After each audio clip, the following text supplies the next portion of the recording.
एक समय की बात है। एक गांव में मोहन नाम का एक नौजवान रहता था। मोहन का शरीर गठीला और बहुत सुंदर था।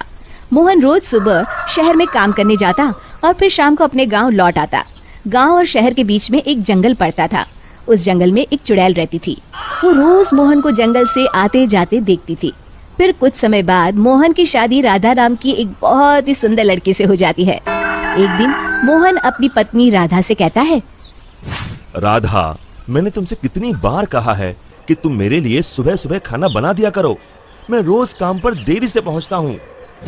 मैं क्या करूँ जी, सारा दिन घर के काम करके मैं तो थक जाती हूँ, इसलिए मुझसे सुबह जल्दी नहीं उठा जाता।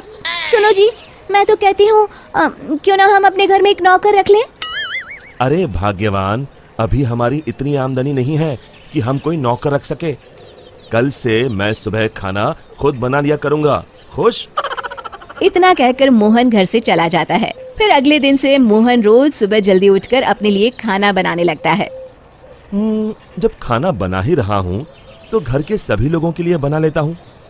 फिर मोहन रोज सुबह सबके लिए खाना बनाता और शहर में काम करने चला जाता। दूसरी तरफ राधा घर में सारा दिन आराम करती और घर के बाकी काम अपनी सास से करवाती। हे भगवान, ये बुढ़ापे में तू मुझसे किस जन्म का बदला ले रहा है, जो ऐसी बहू को मेरे पल्ले बांध दिया है। फिर कुछ दिनों बाद राधा मोहन से नई साड़ी और गहनों की जिद करती है। मोहन उसे समझाने की कोशिश करता है कि वो अभी ये सब खरीदने में असमर्थ है, लेकिन राधा नहीं मानती और राधा के रोज रोज के नखरों से तंग आकर मोहन गुस्से में घर से निकल जाता है। कब वो जंगल में पहुंच जाता है उसे भी पता नहीं चलता। तभी एक चुड़ैल की नजर मोहन पर पड़ती है। अरे, मैं तो घर से बहुत दूर आ गया हूँ। ओहो, रात भी बहुत हो गई। घर में सब परेशान हो रहे होंगे। फिर मोहन वापस अपने घर की ओर चल पड़ता है। चुड़ैल भी मोहन का पीछा करते करते उसके घर तक पहुंच जाती है। फिर मोहन अपने घर पहुंचकर दरवाजा खटखटाता है। तभी उसकी राधा दरवाजा खोलती है। उसके चेहरे की मुस्कान देख मोहन को थोड़ी हैरानी होती है। फिर राधा कहती है, मुझे माफ कर दीजिए जी, मुझसे गलती हो गई। मैं भूल गई थी कि औरत का असली गहना उसका पति होता है। आगे से मैं आपको कभी नाराज नहीं करूंगी। राधा को अपनी गलती का एहसास हो गया है। ये देखकर मोहन उसे माफ कर देता है। फिर अगले दिन से राधा रोज सवेरे उठकर मोहन के लिए खाना पकाती, घर के सारे काम करती, साथ ही साथ अपनी सास ससुर की खूब सेवा करती। अपनी पत्नी में आए इस परिवर्तन को देख मोहन की खुशी का ठिकाना नहीं रहता। एक दिन राधा की सास राधा से कहती है, बहू, आज मैंने घर में हवन रखा है।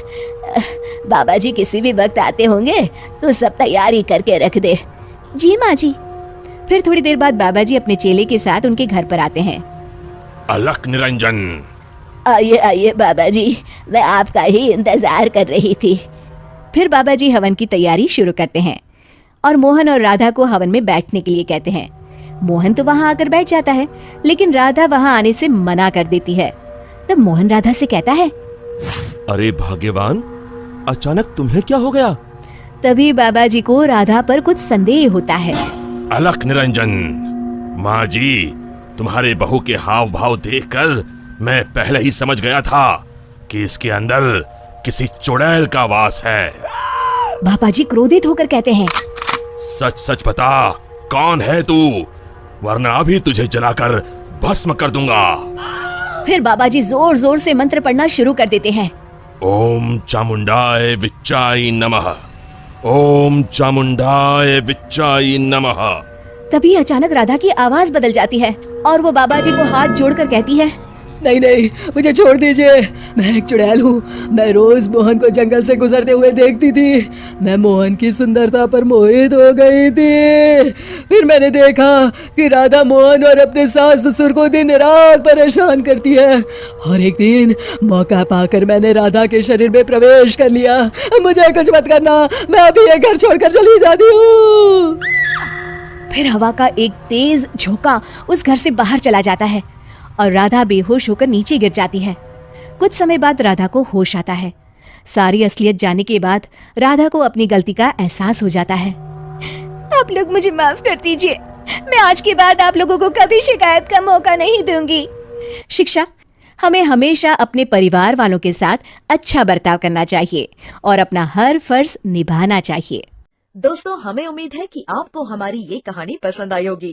कृपया हमारे चैनल को सब्सक्राइब करें और सभी अपडेट्स के लिए बेल आइकन जरूर दबाएं। और हाँ, वीडियो लाइक और शेयर करना मत भूलिएगा। Bye bye.